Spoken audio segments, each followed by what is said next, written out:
د یوې ورځې ختم دی. په یو ورځ کې به دې الله جل جلاله تمام حاجتونه پوره کړي، خو دې سره د دې شرایطو لحاظ به لازمه ساتي. یو ورځ که دا ختم وکړو انشاءالله چې د یو ورځې کې به دې الله جل شانه ستا د زړه هر قسم ارمان وي، هر قسم حاجتونه وي، الله جل جلاله به پوره کړي. بسم الله الرحمن الرحیم. السلام علیکم ورحمة الله وبرکاته. زمرونو او خویندو، نن یو ډیره زبردست وظیفه درته ښیمه. داسې وظیفه ده چې یو ورځ تاسو وکړله، د یو ورځ کولو سره به دې الله جل شانه تمام حاجتونه پوره کړي. هغه وظیفه هم درته ښیمه، د سورة یاسین وظیفه ده. څوک ورته د سورة یاسین شریف ختم وایي، څوک ورته د سورة یاسین شریف وظیفه وایي. ډیره زبردسته وظیفه ده، بار بار ازمایل شوې ده، او دستا د زړه هر یو ارمان چې نن وي د دې وظیفې په برکت باندې به الله جل جلاله پوره کړي. الله ته هیڅ ګرانه نه ده. په نیک نیت او په نیک عقیدې سره کلم چې تاسو د سورة یاسین دا ختم دا چې دی پابندۍ سره تاسو وکړلو، نو انشاءالله زما کامل یقین د الله جل شانه نه دا دی چې الله جل شانه به د ستا هر قسم حاجت پوره کړي. که چېرته د ستا بندش وي، ټولې لارې چارې دې بندې دي، د بندش د ختمولو دپاره هم د سورة یاسین دا ختم دا ډیر بې انتهایي مفید ختم دی. یو انسان دی او هغه ته نوکري نه میلاویږي، ډیر زیات کوششونه وکړل، کاغذونه جمع کړل، ډیر بې انتهایي زیات کوششونه وکړل، کله یو خوا منډه کله بل خوا منډه، لیکن هغه ته لا تر اوسه پورې نوکري نه ده میلا شوې. که هغه وروڼه هم د دې وظیفې ذکر شروع وکړي، نو انشاءالله چې د دې وظیفې په برکت باندې به الله جل جلاله هغه وروڼو ته هم د عزت والا مزیدار روزګار ورکړي. یا د چا لور خور ده او د هغې رشته نه کېږي، یا د چا زوی دی یا ورور دی، یا د دې کس په خپله رشته نه کېږي، یا رشتې راشي خو په منځ کې څه قسم لا رکاوټ راوځي، یعنی د هلک کتو له راشي خلکه هلکې خوښ نشي، د جنۍ کتو له راشي جنۍ خوښه نشي، یا په رشته کې رکاوټ دی، یا د چا رشته نه کېږي، نو که دا ختم وله وکړي انشاءالله چې د هغوی رشتې به وشي او په ښځه کې به د دوی رشتې وشي. دې نه علاوه چې د ستا هر قسم حاجت وي، لکه مثلا د چا د رزق پریشانی ده، روزي دې لنډه تنګه ده، کله کله داسې وشي آمدني کور ته ډیره زیاته کمه راځي او د کور خرچه زمونږ ډیره زیاته وي، دې د وجې نه هر یو کس ته صحیح حصه نه رسي، نو زمونږ روزي کو لنډه تنګه وي. د روزي په کور کې د روزې دغه تنګسیا ولې راځي دا درته بیا وروسته ویم انشاءالله. که دې ویډیو که مې قبله شوه دې کې ګینې کوشش کوم چې دې دپاره را روان کلیپ جوړ کړمه، را روانه ویډیو کې به انشاءالله زه درته ویم چې کور کې پریشانی د څه وجې نه راځي، تنګسیا ولې راځي، فقیري ولې راځي، د رزق تنګسیا ولې راځي وغیره.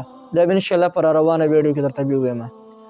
نو که د چا د رزق پریشانی وي او د رزق پریشانی ختموي، د هغې دپاره هم د سورة یاسین دا ختم بې حده مفید دی.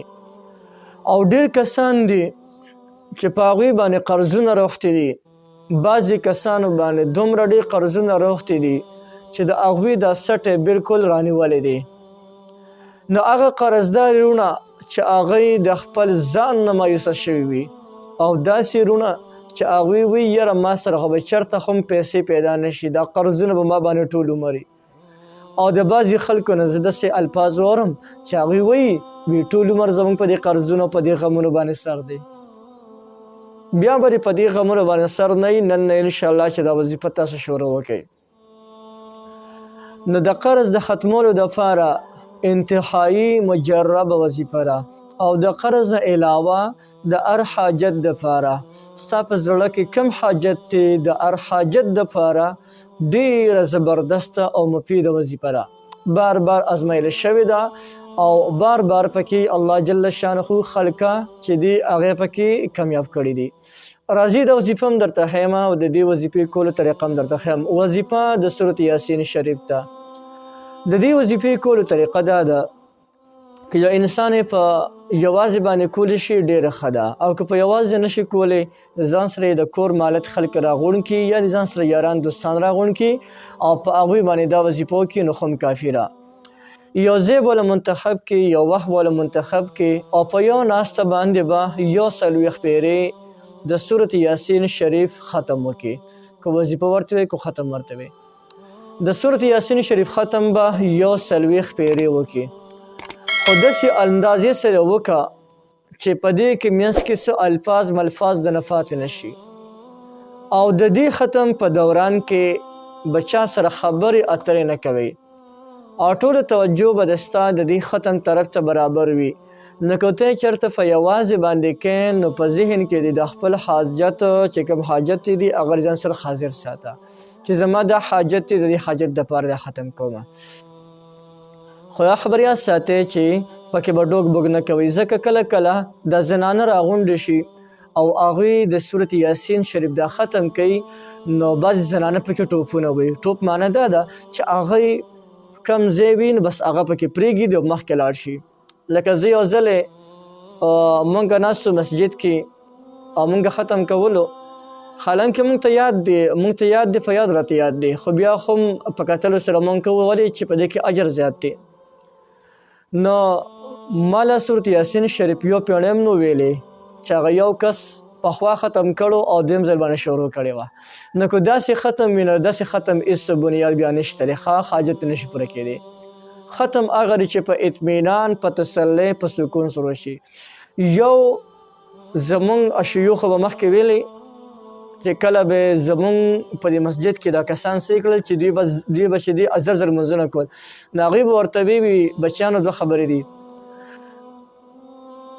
یا د مونځ نه ځان خلاصول دي یا په مونځ باندې ځان خلاصول دي. خو زما قوم د مونځ نه ځان خلاصوي، په مونځ باندې ځان نه خلاصوي. زه زر مونځ کوي او تښتي.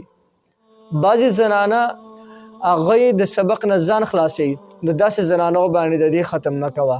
هغه زنانو باندې وکړه چې د ستا 100% یقین وي چې دوی پکې ډوک بوک نه کوي، دوی دا ختم په صحیح طریقې سره کوي. په هغه نارینو باندې وکړه چې هغوی په دې کې ډوک بوک نه کوي، ستا 100% یقین دی چې دوی دا ختم په صحیح طریقې سره کوي. کله چې د سورة یاسین شریف دا ختم دا دی 40 پیرې وکړلو، د هغې نه پس الله تعالی سپورته کړه، ښه په عاجزۍ، انکسارۍ، په خاکسارۍ او په زارۍ سره د الله جل جلاله نه سوال وکړه. مازدیګر کې ټیم کې خو یو ټیم باندې به کې په یو ناسته کې وکړه او بیا د الله تعالی نه سوال وکړه. او د هغې نه پس چې دا کومه شپه را روانه ده په دې شپې کې د تهجد لمونځ وکړه.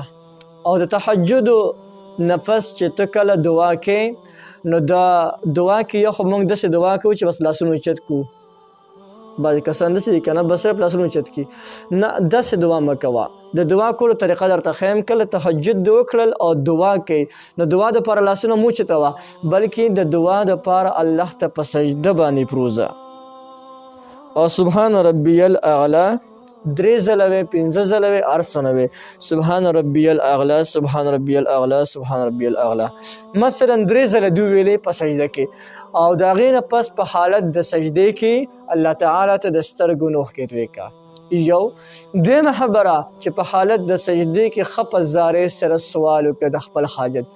دغه یو ورځ او یو شپه کې به دې الله جل شانه هر حاجت پوره کړي.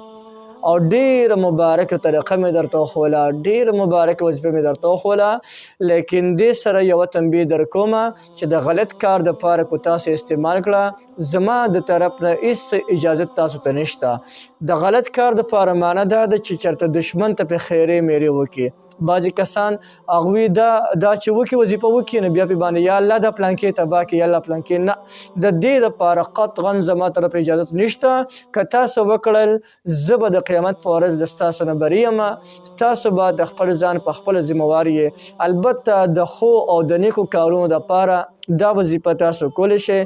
تاسو ته مکمل اجازت دی، هر چاته د دې مکمل اجازت دی، هر څوک د دې نه مکمل پیدا غشتلی شي او دا ویډیو لازماً په خپلو کورونو کې لګوئ دې دپاره چې زموږ او د ستاسو د کورونو خوم چې دی سره چې کوم دی اصلاح کېږي زموږ او ستاسو د کورونو. د دې اجازې مکمل تاسو ته اجازت دی، هر څوک د دې نه پیدا غشتلی شي او هر چاته دا وظیفه تاسو خولی خوم شي.